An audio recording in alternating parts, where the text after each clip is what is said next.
আজকের বক্তব্য বিস্তারিতভাবে আপনাদের সামনে তুলে ধরার জন্য। প্রথমে বক্তব্য তুলে ধরবেন প্রদেশ সভাপতি শ্রী রাজীব ভট্টাচার্য মহোদয়।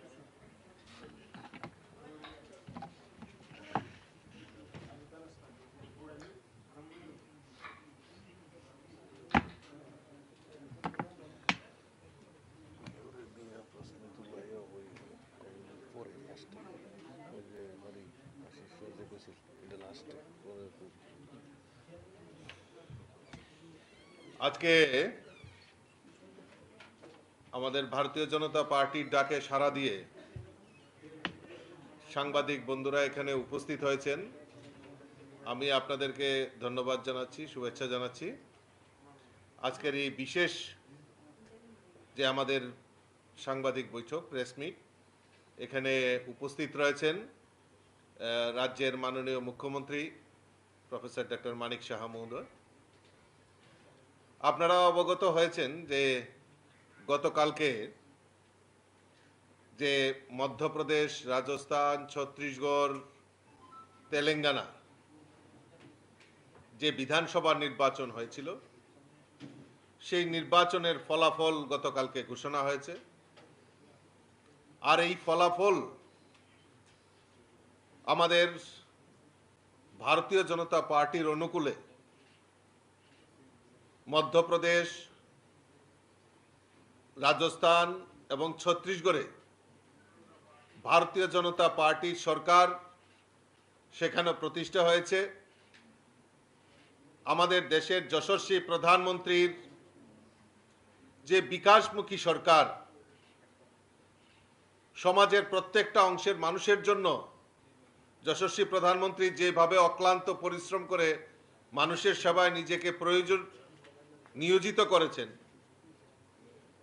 আজকে তার পরিণাম আমরা পেয়েছি।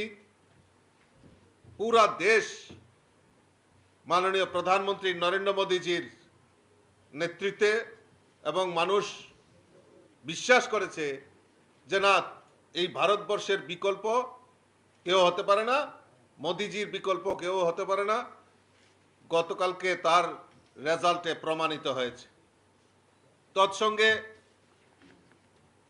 মধ্যপ্রদেশ, রাজস্থান এবং ছত্তিশগড়ের আম জনতা এবং আমাদের ভারতীয় জনতা পার্টির যারা দেবদুর্লভ কার্যকর্তা, যারা অক্লান্ত পরিশ্রম করেছেন,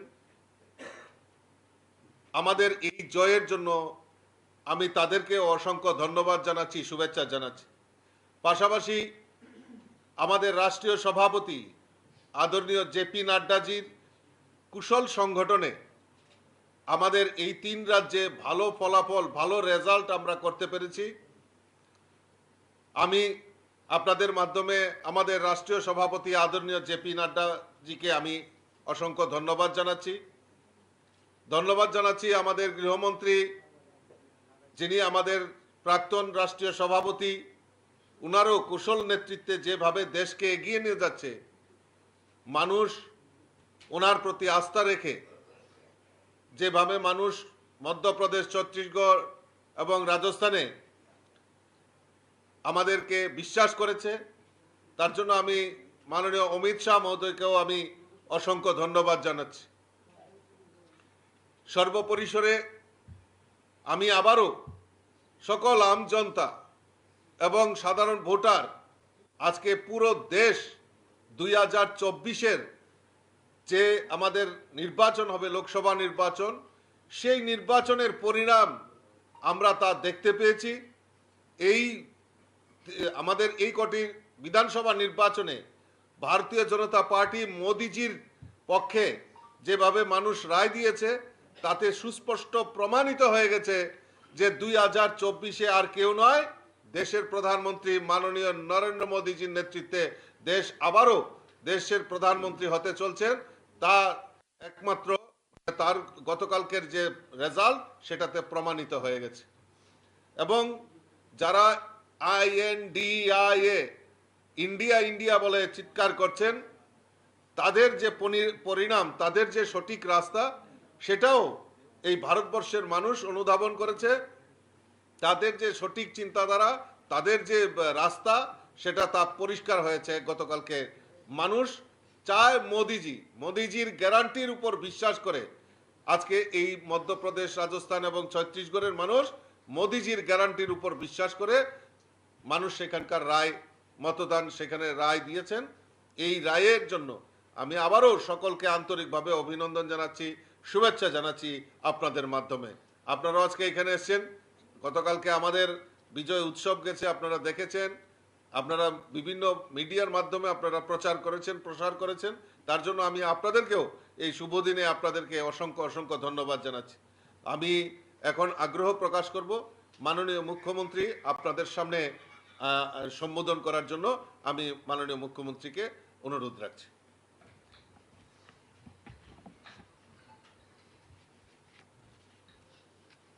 আজকের এই সাংবাদিক সম্মেলনে সবাইকে নমস্কার, খুলুমখা। মধ্যপ্রদেশ, রাজস্থান ও ছত্তিশগড়ে এই তিন রাজ্যে যে ভারতীয় জনতা পার্টির যে বিপুল জয়, এই জয়ে সাংবাদিক সম্মেলনের মাধ্যমে সবাইকে আমি হার্দিক অভিনন্দন ও শুভেচ্ছা জানাচ্ছি। এই জয় আত্মনির্ভর ভারত, সততা, স্বচ্ছতা ও সুশাসনের জয়। আমি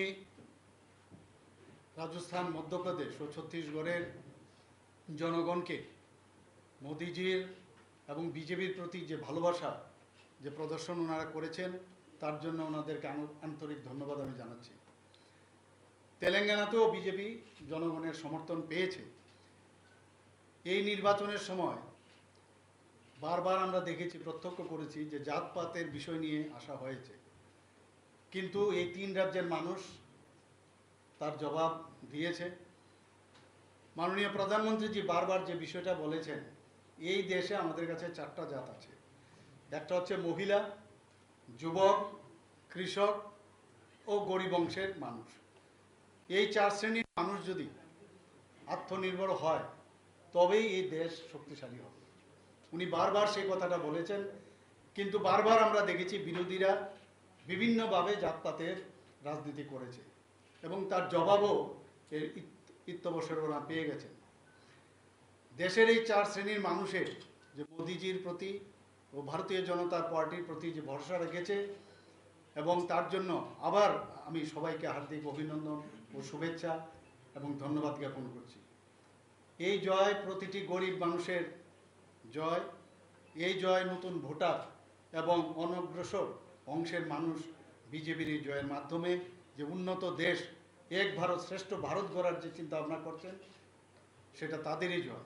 বিশেষ করে আমাদের মহিলাদের আমি ধন্যবাদ জানাবো, কারণ ভারতীয় জনতা পার্টি যেভাবে মহিলাদেরকে শক্তিশালী করার জন্য যে চেষ্টা করেছেন, সেটা আমরা প্রধানমন্ত্রীজি বারবার বলেছেন যে মহিলাদের আমাদের সশক্তিকরণ করতে হবে, এবং তার জন্য উনি 100% গ্যারান্টিও দিয়েছেন, যেটা আমরা বারবার দেখেছি।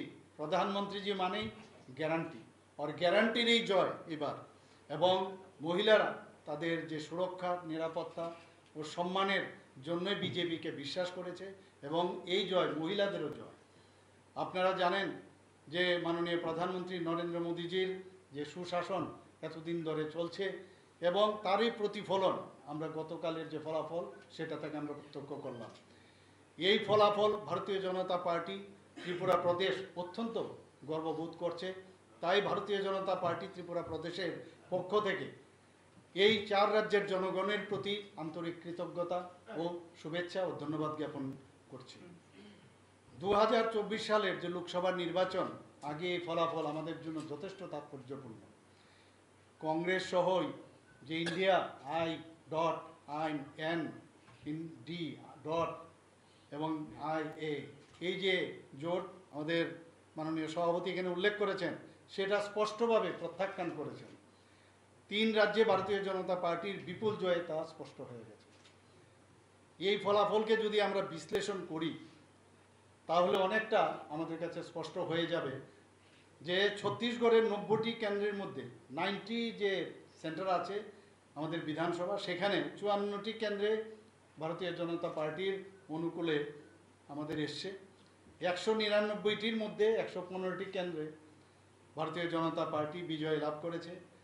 মধ্যপ্রদেশে 230টি কেন্দ্রের মধ্যে 163তে 163টিতে ভারতীয় জনতা পার্টি মনোনয়ন প্রার্থীগণ জয়ী হয়েছেন। যদি শতাংশের হারে আমরা দেখি, ছত্তিশগড়ে 46.27%, মধ্যপ্রদেশে 48.55%, রাজস্থানে 41.69% এবং তেলেঙ্গানাতেও আমরা বিজেপি দল 13.90% জনসমর্থন আমরা পেয়েছি। কিন্তু বিপরীতে বিরোধী দলগুলোর ফলাফল যথেষ্ট হতাশাজনক এবং সবচেয়ে অদ্ভুত ফলাফল হয়েছে বাম দলগুলি।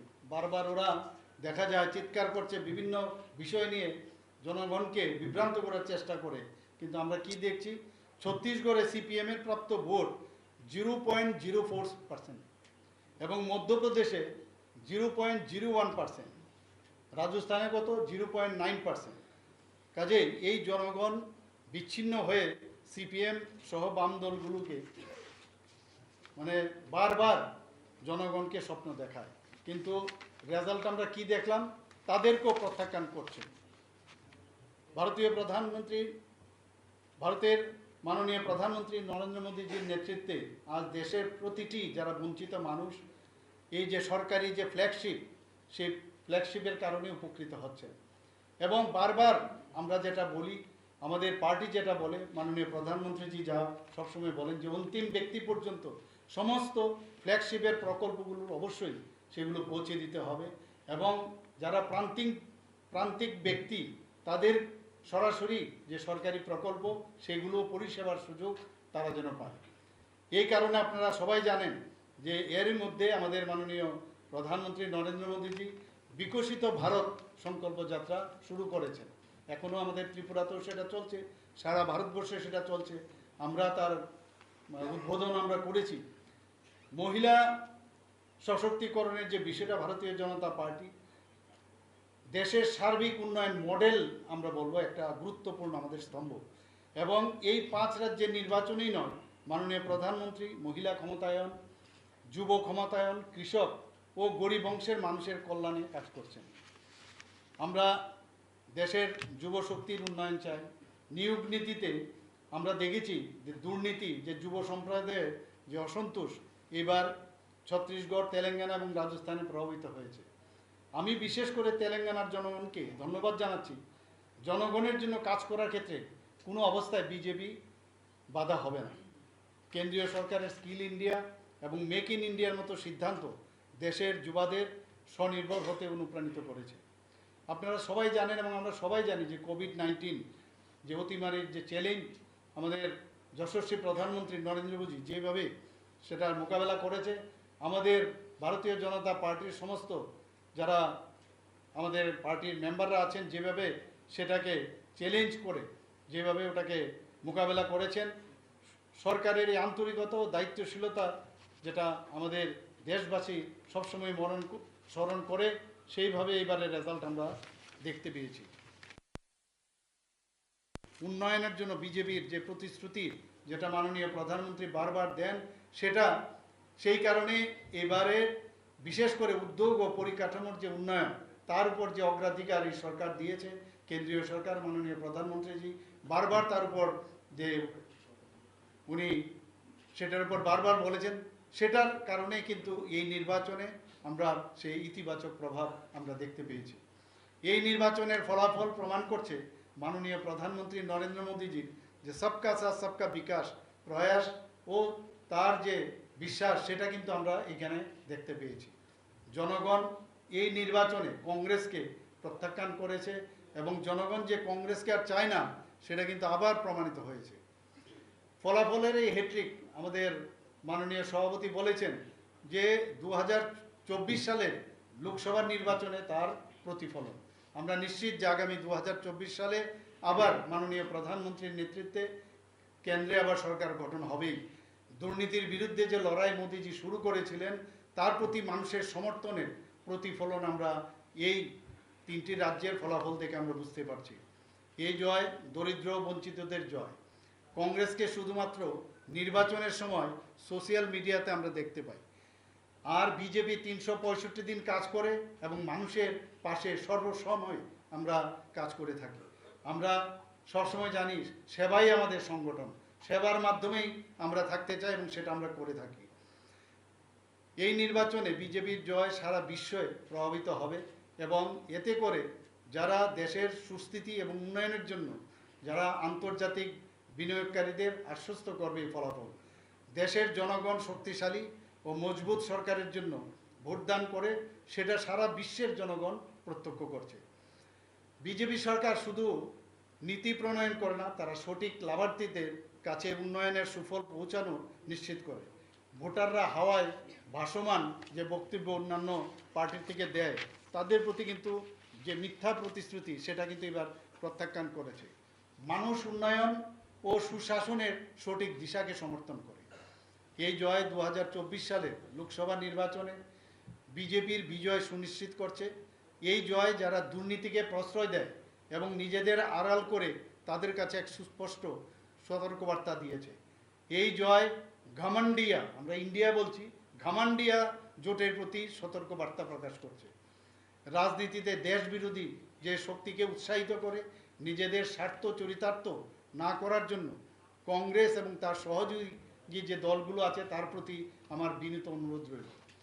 এটা আমার দৃঢ় বিশ্বাস, দেশবাসীর স্বপ্ন পূরণ হবে, প্রত্যেকের প্রত্যাশা পূরণের মধ্য দিয়ে মাননীয় প্রধানমন্ত্রী নরেন্দ্র মোদী যে গ্যারান্টি বাস্তবায়িত করবে।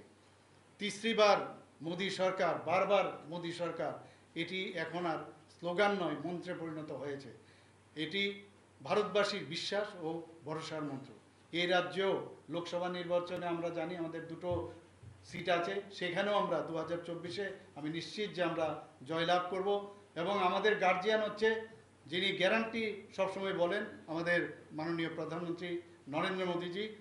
সর্বশেষে আমি অভিনন্দন জানাই ভারতীয় জনতা পার্টির সর্বভারতীয় সভাপতি শ্রী জেপি নাড্ডাজিকে ও গৃহমন্ত্রী শ্রী অমিত শাহজিকে। অভিনন্দন জানাই আমাদের ভারতবর্ষের যশস্বী প্রধানমন্ত্রী শ্রী নরেন্দ্র মোদীজিকে। সবাইকে নমস্কার। স্যার, একটা প্রশ্ন রয়েছে, কংগ্রেস রাজ্য সভাপতি যিনি রয়েছে ওনার একটা বক্তব্য রয়েছে যে রাজ্য রাজনীতিতে এই নির্বাচনের ফলাফলের একটা প্রভাব পড়তে পারে এবং বিজেপির একাংশ নেতৃত্ব বিজেপিতে খুশি নয় এবং দলত্যাগের একটা হিড়িক হতে পারে। দেখুন, ওনাদের তো বসেই থাকে কিছু বলার জন্য, কনক্রিট কিছু থাকে না। ঘুমিয়ে ফিরিয়ে এইদিক ঘুরিয়ে টুরিয়ে নানাভাবে কথা বলে এবং মানুষকে বিভ্রান্তি করার চেষ্টা করে। আমি এই প্রশ্নের মনে হয় উত্তর না দেওয়াটাই সঠিক হবে। তবে কিছুটা চিত্র দেখা গেছে যে এক্স লিডার যারা রয়েছে তারা যোগাযোগ করছে। দেখুন, ওরা তো ভেবেছিল এইবারও প্রতি 5 বছর পর পরই সেটা হয়। এক এক সময় মনে হয় এবার বোধহয়, এবার তো ইন্ডিয়া জোট নাম দিয়েছে, এর আগে দিয়েছিল যে এরকম ইউপিএ আবার আসছে ইত্যাদি ইত্যাদি। তখন তারা কিন্তু বসেই থাকে, এই লোকগুলো বারবার একবার কোন দিকে যাবে। আমি বলবো ওদের সেন্ট্রাল নার্ভাস সিস্টেমই ঠিক নেই, মানে কোথায় যে কখন যাবে এর জন্য এই ধরনের করে। একজন গেছেন এবং আমার মনে হয় ওনার পিছনে একজনও লোক নেই। তো যারা এই ধরনের চিন্তা ভাবনা থাকে আছে, তারা এখন কিন্তু বুঝে গেছে আর সম্ভব না। 2024-এর যে রেজাল্ট আমি যে এতক্ষণ ধরে এটা পড়লাম বা আপনাদের সামনে রাখলাম, এতে কিন্তু নিশ্চিত যে আগামী 2024-এ আবার আমাদের যশস্বী প্রধানমন্ত্রী নরেন্দ্র মোদীজির নেতৃত্বে সরকার গঠন হবে। তো যারা একটু এদিক সেদিক চিন্তা ভাবনা করছিল এখন কিন্তু আর যাবে না, সেটা আমি বলে দিতে পারি। স্যার, একটা প্রশ্ন, সামনেই লোকসভা নির্বাচন, আপনি বলেছেন যে লোকসভা নির্বাচনে ত্রিপুরা বিজেপি 2টি আসনেই জয়ী হবে। তো লোকসভা নির্বাচনকে টার্গেট করে রাজ্য বিজেপির প্রস্তুতি কতটা? 1, 2 নম্বর হচ্ছে পূর্ব ত্রিপুরায় মথাকে কতটা ফ্যাক্টর বলে মনে করেন এবং মথার সঙ্গে লোকসভা নির্বাচনকে ঘিরে কোনো জোটের সম্ভাবনা আছে? দেখুন, আমাদের কিছুদিন আগে আমাদের উপনির্বাচন এখানে হয়ে গেল, তো মথা আমাদের কাছে কোনো ফ্যাক্টর না, সেটা কিন্তু সেখানেই প্রমাণিত হয়ে গেছে। আমরা দুটো সিটেই আমরা জিতবো, এটা নিশ্চিত, আমি সেটা বলে দিতে পারি। আর যেখানে সংগঠনের কথা যদি লোকসভা 2024-কে সামনে রেখে আপনি প্রশ্ন করেন, তাহলে আমি এটাই বলবো যে ভারতীয় জনতা পার্টি 365 দিন কাজ করে, শুধুমাত্র ইলেকশন আসলেই কাজ করে সেটা নয়। আমাদের প্রতিনিয়ত বিভিন্ন সাংগঠনিক কাজকর্ম হয়ে থাকে। ইলেকশন আসে, আমরা ইলেকশন লড়ি, সেটা ঠিক, এবং মানুষের সামনে আমাদের মাননীয় প্রধানমন্ত্রীজির যে ফ্ল্যাগশিপ প্রকল্পগুলো, মানুষের জন্য যে কাজগুলো, সেটা সামনে রাখি। এবং আমাদের ত্রিপুরা সরকারও আমরা কি কাজ করেছি, সরকারের যেসব উন্নয়নমূলক কাজ সেগুলো আমরা কি করেছি সেটাও মানুষের কাছে রাখি। আদারওয়াইজ তো আমরা 365 দিন যেহেতু কাজ করি, আপনারা কোনোদিন নিশ্চয়ই ভাবতে পারেননি যেখানে মানে কমিউনিস্টদের ঘর ছিল, মানে বলা যায় এই আপনার এই ধনপুর এবং বক্সনগরে, সেখানে আমরা যেভাবে আমরা এখানে বক্সনগরে তো ওদেরকে জামানত বাজেয়াপ্ত হয়েছে। তো এটা কি কারণে হলো? ধনপুরেও প্রায় 18,000 ভোটে আমরা জিতেছি এবং সেখানে আমরা প্রায় 30,000-এর উপরে ভোটে জিতেছি, যেটা কোনোদিন সম্ভব হয়নি। অর্থাৎ যত দিন যাচ্ছে তত দিনে দিনে মানুষ ভারতীয় জনতা পার্টির উপরে ভরসা রাখছে এবং আমি নিশ্চিত যে আগামী দিনে আমরা যেভাবে কাজ করছি এবং যেভাবে আমাদের সরকার কাজ করছে এবং মানুষ আমাদের প্রতি সমর্থন আছে এবং আমাদের পার্টি সেইভাবে প্রস্তুত আছে ইলেকশন লড়ার জন্য। Sir, recent the interlocutor has visited the state. Though it has not been officially declared as interlocutor, but someone from Home Ministry visited the state. There were talks with you and also the opposition leader. So, what is the latest development on that? No, why you have mentioned this interlocutor? No, I said He has not been I said that. he has not been sent as interlocutor. He has come here as advisor MHA of the northeastern region. So he made me, I already requested him to talk with all the leaders, tribal leaders of different parties, including this Janjati Morcha also. And accordingly he had talked to all the peoples. And main motto was to develop the tribal areas only. But that's all. That's it. No, because the Mota has said they have raised their same back to their separate state issue. What is the BJP stand? I don't have any idea whether they have raised or not, but I told them only for the development of the area or for the development of the tribal people, he should talk to them. Okay, thank you. Thank you.